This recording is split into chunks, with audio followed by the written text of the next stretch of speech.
Alright, let's get into some of the questions you've probably already been asking after our last 2 episodes, because whenever you learn something that genuinely changes how you see yourself, really good questions start surfacing, and the questions that came up most often after those conversations?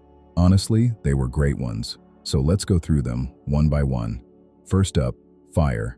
Can you sit by a campfire at night, burn a candle, enjoy a fireplace, and still protect your circadian rhythm? The answer, thankfully, is yes. And here's why that's not an accident. There's a unit of light measurement called a lux. 1 lux is defined as the illumination of a 1 square meter surface from one single candle at 1 meter away. That's the baseline. Now, when we're talking about morning sunlight, we're talking tens of thousands of lux. The specific neurons in your eye that set your internal clock, melanopsin ganglion cells, respond to a very particular quality of light that the sun produces at low angles near the horizon. Firelight and moonlight simply don't carry that signal in the same way. They don't hit the right contrast of wavelengths to trick your brain into thinking it's morning. So your campfire, your candles, your fireplace? Safe. Use them in the evenings. Enjoy them. Humans have been gathering around fires after dark for hundreds of thousands of years. There may be a reason our biology seems comfortable with it. Now, what about red light? This one's a little more layered. There's been a lot of noise online about red light therapy devices, panels, bulbs, all kinds of products making big claims about metabolism, mitochondria, anti-aging, and more. Honestly, a lot of those claims are riding on studies that weren't published in journals with particularly rigorous peer review. But there is one area where the science looks genuinely promising. Research out of University College London showed that brief exposure to red light in the morning, not late in the day, specifically in the morning, may help support the mitochondrial function of a particular type of cell in your eye called photoreceptors. These are the cells responsible for converting light into electrical signals your brain can read. They tend to decline with age, and there's early evidence that morning red light may help slow or partially reverse that. It's not a proven treatment yet, but it's real science worth watching. What's also important to know, if you're using bright red light panels late in the evening hoping to avoid the circadian disruption that bright white light causes, you could actually be making things worse. Most commercial red light panels are far too intense to be safe for nighttime use. If you want dim red light late in the evening, that's fine, but it needs to be genuinely dim. Okay, blue light. This is probably the most misunderstood topic in the sleep wellness space. Here's the real story. The melanopsin cells in your eye do respond strongly to blue wavelengths of light. That part is true. But they also respond to other wavelengths because in your actual eye, these cells are connected to other photoreceptors, not isolated in a dish. When those early blue light studies were done, the neurons were often studied in isolation, outside the complex context of the full eye. The takeaway that blue light is the enemy was an overgeneralization. In reality, any sufficiently bright light late at night is a problem, whether it's blue, white, or otherwise. And during the day, you actually want blue light. You want a lot of it. It's part of what tells your brain it's daytime and keeps you alert. So wearing blue blocking glasses all day is working directly against your biology. Save them for late evenings if you use them at all. Window light. Another one that keeps coming up. Here's the short version. Getting your morning light through a window, even a clean, open one, is roughly 50 times less effective than stepping outside. It's not about what you can see, it's about photon quantity and quality. Glass filters out and scatters the specific wavelengths your clock-setting neurons are looking for. A window might give you 500 lux on a bright day. Stepping outside might give you 10,000, 20,000, even more. The biology doesn't scale linearly either.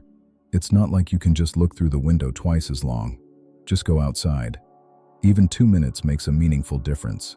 Now let's talk about something that affects every single one of us, whether we live in Arizona or Alaska. Seasons.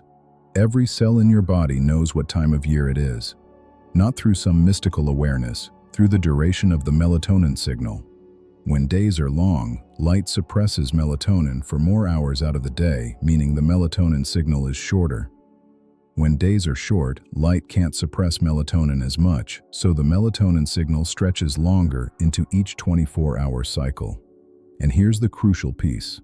A longer melatonin signal is associated with a suppression of the systems that drive energy, mood, reproduction, and metabolism.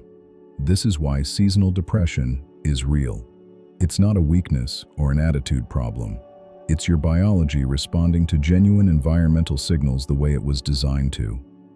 Light therapy is one of the most effective tools for people who experience significant seasonal mood drops, precisely because it shortens that melatonin signal and pulls those biological systems back online. But even if you don't experience clinical seasonal depression, understanding this rhythm gives you real power. If you find yourself feeling low energy, low motivation, and kind of flat every winter, your first move should be asking, how much light am I actually getting, and when am I getting it? Exercise timing. A lot of questions came in about this. Here's what the science suggests, without being unnecessarily rigid about it. There appear to be 3 windows during your waking hours when your biology is particularly well set up for physical performance. About 30 minutes after waking, about 3 hours after waking, and roughly 11 hours after waking.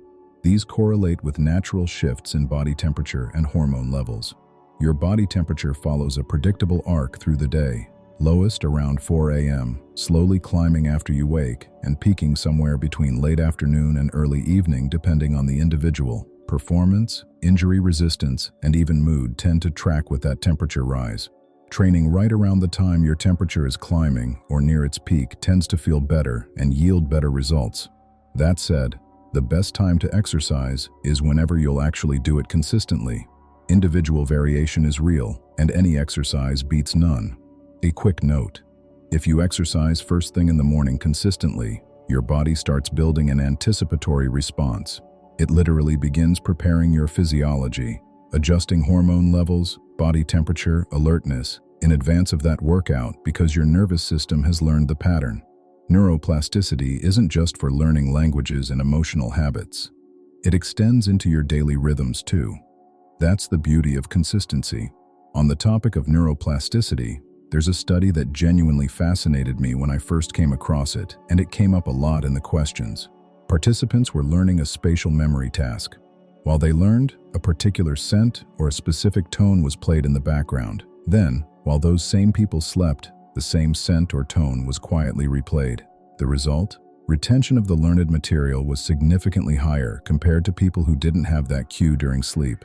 Sleep isn't just recovery, it's an extension of the learning process. Your brain is actively consolidating and organizing the experiences of the day while you rest, and incredibly, a sensory cue that was present during learning, even just a simple sound or smell, can signal the sleeping brain to prioritize that specific material. You could experiment with this. Play a quiet, non-disruptive ambient sound while you're studying or practicing something, then have it running softly in the background while you sleep. The research suggests it might actually do something. And since we're talking about sleep experiences, dreams and sleep paralysis, dreams are still honestly one of the more mysterious territories in neuroscience. Some of the most solid data suggests that your brain is replaying and reorganizing spatial and experiential memory during dreaming sleep, but the meaning of specific dreams remains genuinely unclear. What we do know is that sleep paralysis, waking up and being temporarily unable to move, is a real neurological phenomenon, not supernatural, not dangerous in itself, though it can be terrifying to experience. It happens when the muscle suppression that normally accompanies dreaming sleep briefly bleeds into your conscious waking state. If it happens to you, remind yourself immediately, this is temporary, this is known, this passes. Let's get into temperature, because this might be the piece of the puzzle that's most underappreciated. Temperature isn't just a side effect of your circadian rhythm. It's actually the mechanism by which your master internal clock communicates with every cell and organ in your body. Light triggers the clock. The clock uses temperature to synchronize your entire biology. This means temperature is a lever you can actually pull. A landmark study published in the European Journal of Applied Physiology found that immersion in cold water at around 57 degrees Fahrenheit increased dopamine concentrations by 250% and norepinephrine by over 500%. Those aren't minor shifts. That's a significant neurochemical event, and the effects can persist for hours after you've dried off. But here's what most people miss. The way you approach cold exposure changes what you get out of it. If you consciously calm yourself down during the experience, controlling your breathing, resisting the shiver response, deliberately relaxing into the discomfort, you're training your stress threshold. You're essentially teaching your nervous system that it can remain composed under physiological pressure. That composure transfers.